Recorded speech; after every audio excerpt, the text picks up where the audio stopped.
fundamentalmente, ¿cuál sería el tipo de, de fuerza que estaría actuando entre pares de átomos vecinos, de tal fuerza que, de tal manera que pudiéramos evidenciar que esa interacción se puede ver reflejada en una medida macroscópica, ¿no? Este, el, en particular, una de las cosas que les decía en las sesiones previas es que uno podía medir cuál era la velocidad del sonido en un sistema, podría ver la respuesta óptica, pensando en que cualquiera de las dos cosas son manifestaciones de lo que está ocurriendo al interior del material, ¿sí? Dada la interacción entre átomos, debidas a una perturbación externa. Además a una perturbación externa que puede ser periódica, ¿no? Que podemos modelar como esas eh, oscilaciones de las que hablábamos antes, de tal suerte que entre el número de onda de la perturbación y la frecuencia de oscilación del cristal hubiera una relación que era la, la relación de dispersión a la que habíamos llegado. Sin embargo, para esto hemos asumido que la temperatura no tiene absolutamente ninguna injerencia. Este, y por supuesto que los materiales se comportan de manera distinta, bueno, la materia en general se comporta de manera distinta dependiendo de la temperatura a la que se encuentra. En particular, si uno estuviera trabajando con un material metálico, pues uno sabe que el material va a estar en estado sólido y va a guardar el posible orden que estamos buscando para los cristales solamente en un intervalo bien definido de temperaturas. Si uno se acerca hacia la temperatura de fusión, por supuesto que va a ir perdiendo las propiedades que caracterizan al sólido, y pues, al rebasar esa temperatura, por supuesto que vamos a tener algo que cae fuera del modelo que estamos proponiendo. Si uno se va en el sentido contrario, si se va este, alejando del punto de fusión hacia temperaturas más bajas, pues, no implica que el pedazo de materia cristalina siempre tenga la misma estructura. En, Aún estando en estado sólido, uno lo que puede encontrarse es que el mismo segmento o pedazo de materia puede cambiar la estructura cristalina dependiendo del intervalo de temperaturas en el que se encuentra. Y esto, por supuesto, también va a incidir en los valores de las propiedades físicas que uno pudiera cuantificar, ¿no? En ese sentido, va a ser importante ahora que comencemos a trabajar con la temperatura. No lo vamos a hacer con detalle, pero sí vamos a tomarlo en cuenta. Entonces, una de las cosas que podemos medir para la materia en general, y esto ya en algún momento lo había sacado a colación, es la capacidad calorífica. Este, Creo que hace 2 o 3 sesiones les preguntaba si habían hecho este experimento, por ejemplo, en secundaria, ¿no? Que les dan un vasito de unicel y entonces tienen un poco de agua a una temperatura específica, le ponen quizá algún metal, y miden el cambio de temperatura y con eso podían cuantificar, grosso modo, la capacidad calorífica de lo que hubieran introducido en el agua a la temperatura específica, sabiendo cuál era la cantidad de energía que había absorbido por transferencia térmica este objeto que hubieran introducido al agua. Eh, una de las cosas que se asumía hace ya varios años es algo que se conoce como la propuesta de Dulong y Petit, y era el hecho de que la capacidad calorífica siempre era igual a 3n kb, donde kb es la constante de Boltzmann y n era el número de moles del objeto con el que estábamos trabajando. Y lo que se asumía es que cuando las temperaturas eran elevadas, ¿sí? Y por elevadas vamos a suponer que se encuentran más allá de la temperatura ambiente, ¿sí?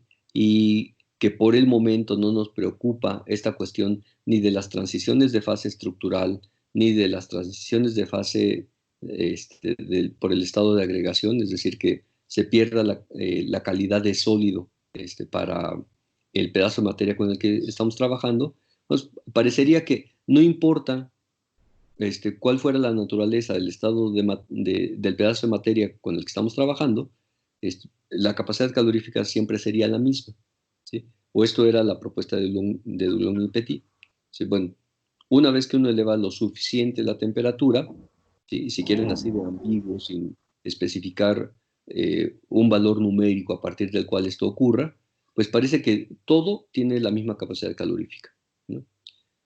Sin embargo, les digo, ya que nos interesa estar trabajando con cristales, pues debemos de ser cuidadosos en cuál es el intervalo de temperaturas en el que podríamos estar haciendo las medidas. Entonces, eh, no solamente nos va a ocupar un intervalo de temperaturas que esté alrededor de la temperatura ambiente, que es donde usualmente tenemos a estos cristales, sino que también nos podría interesar qué es lo que ocurre cuando bajamos mucho la temperatura.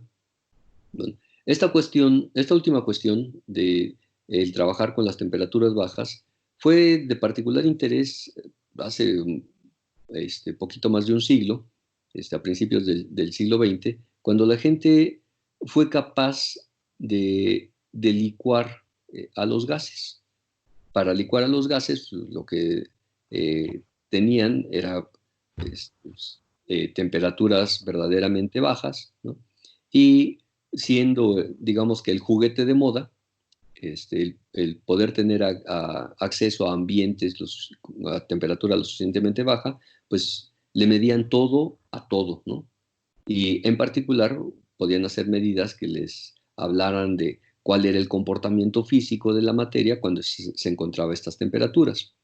Y lo primero que hacen es ver que si ya la materia en general la tenían subdividida, primero como sólidos, líquidos o gases, y además podían hacer una clasificación desde el punto de vista del comportamiento eléctrico, y decían, bueno, a la materia también la puedo clasificar como aislantes o como conductores o metales. Pues lo primero que vieron es cuál era el comportamiento, que investigaron, era cuál era el comportamiento de, de la materia, dependiendo de esta clasificación eléctrica, cuando se encontraba a temperaturas bajas. De tal suerte que dijeron, bueno, si de lo que se trata es de un pedazo de materia que sea aislante eléctrico, pues resulta que la capacidad calorífica, cuando estamos a temperaturas verdaderamente bajas y cercanas o acercándonos hacia los 0 kelvins, pues va a ser proporcional al cubo de la temperatura. Mientras que para los metales voy a tener un comportamiento similar, pero para el cual va a haber un término adicional. La capacidad calorífica va a tener adicionalmente un término que es directamente proporcional a la temperatura. Es decir, vamos a tener lo que aparece en la diapositiva y entonces el primer comportamiento lo vamos a tener común para metales y aislantes, por supuesto, salvo la constante proporcionalidad, pero para los metales siempre vamos a tener una parte lineal. Entonces, fuera de esta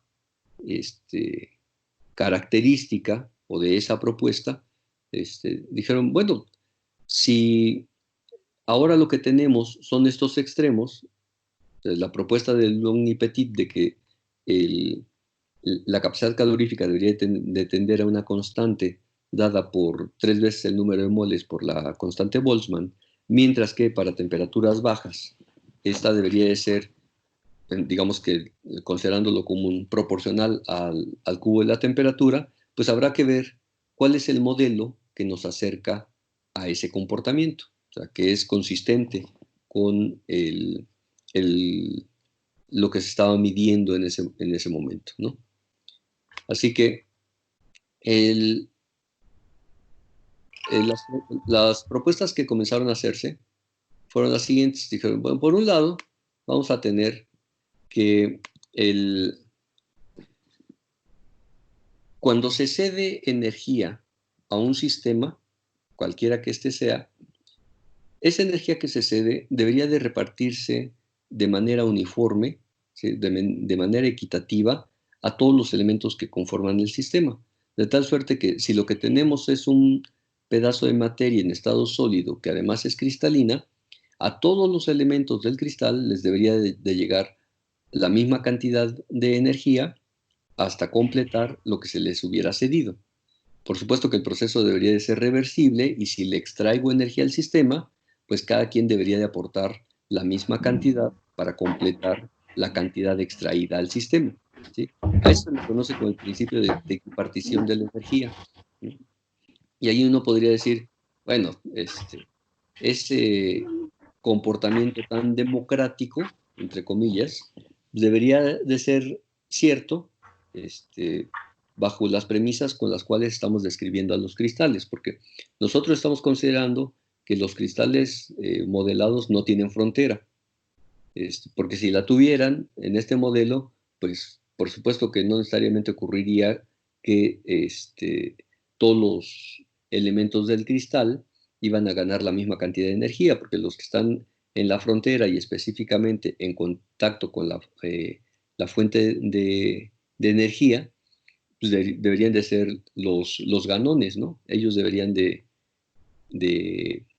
este, de conservar una cantidad de energía mayor que aquellos que están en el interior del sistema, ¿no?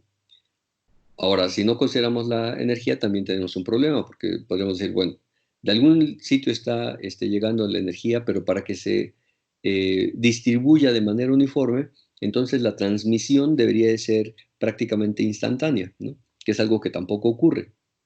Entonces, vean que como buen modelo, pues también tiene sus fallas, ¿no? Eh, Uno pensaría, mejor desde la perspectiva de los termodinámicos, que digan, bueno, aquí el tiempo no me preocupa, ¿sí? Para meter una variable adicional más, ¿no? Porque ahora estamos poniendo la temperatura, pero no nos preocupa la cuestión temporal, ¿no? Pues digamos que nos podemos esperar a que una vez que cedimos la energía al sistema, ésta se distribuya, ¿sí? Y veremos que sin importar cuánto tiempo nos tome, nada más esperándolo para hacer la observación, veremos que la energía se distribuyó de manera uniforme en todos los elementos, de tal suerte que esta cuestión de la equipartición de la energía sea cierta, ¿no?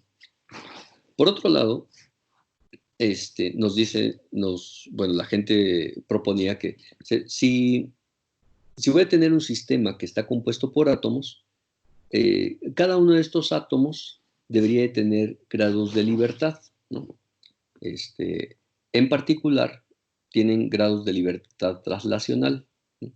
Vean que si consideramos que todos los elementos o todos los átomos de nuestro cristal se están moviendo de manera uniforme en un sentido, en una dirección y sentido, cualesquiera que ésta sea, eso no va a contar como un grado de libertad, porque de lo único que estaría hablando es del sistema de referencia que seleccionamos. Perfectamente podríamos seleccionar un sistema de referencia inercial donde ese cristal esté en reposo como un todo, no necesariamente cada uno de los elementos.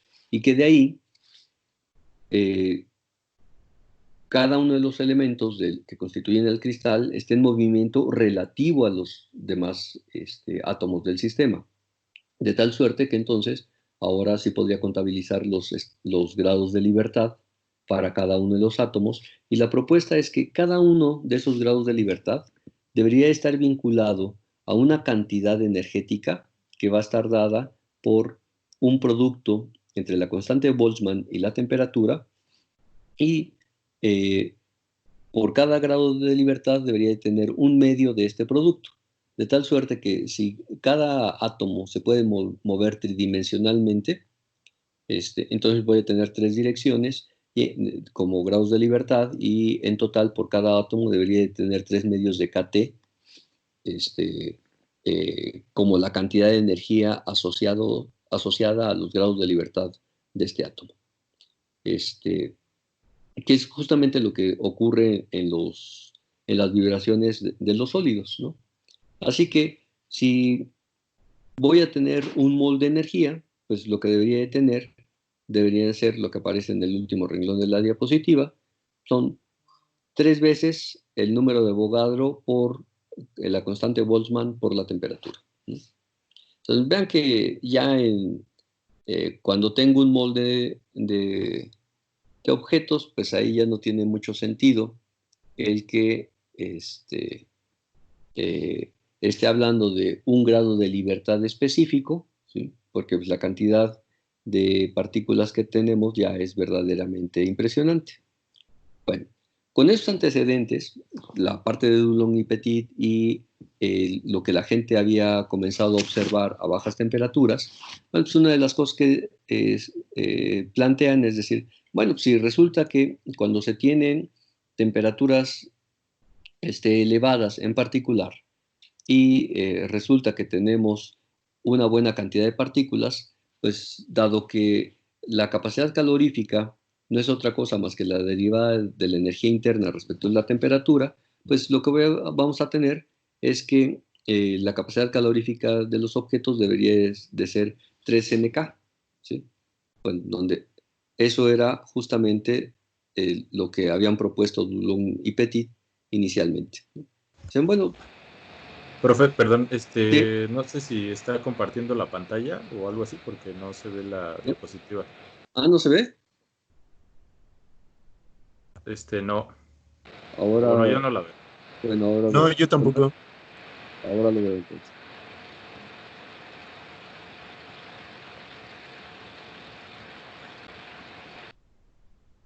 Listo. Mil disculpas, pero debían de haber protestado hace horas, ¿eh? Como vi que grababan, pensé que sí se estaba viendo. Entonces, en términos de lo que se estaba viendo al principio, ahora sí se ve la propuesta de Dulong y Petit ahí. No. No se ve.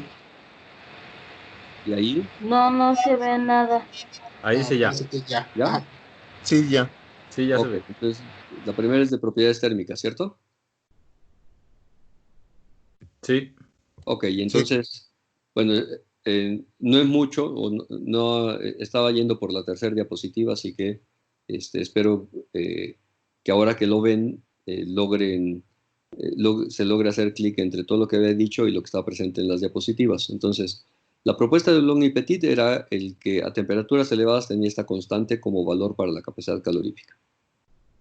Como decía después, cuando uno trabaja con temperaturas bajas, pues lo que tenía era un comportamiento fundamentalmente proporcional al cubo de la temperatura, pero que podía diferenciar entre el hecho de tener aislantes o tener metales. Si tengo metales, además del comportamiento como el cubo de la temperatura, tengo un término lineal con la temperatura. Después está la cuestión de cómo se reparte de manera eh, equitativa la energía en los sistemas, cómo es que se aporta por cada grado de libertad de movimiento de los átomos y cuál es la cantidad de energía que deberíamos de tener en un mol de materia, ¿no? Bueno, con eso lo que les planteaba era que ya que sabemos de termodinámica que la capacidad calorífica fundamentalmente es la derivada de la energía interna respecto de la temperatura,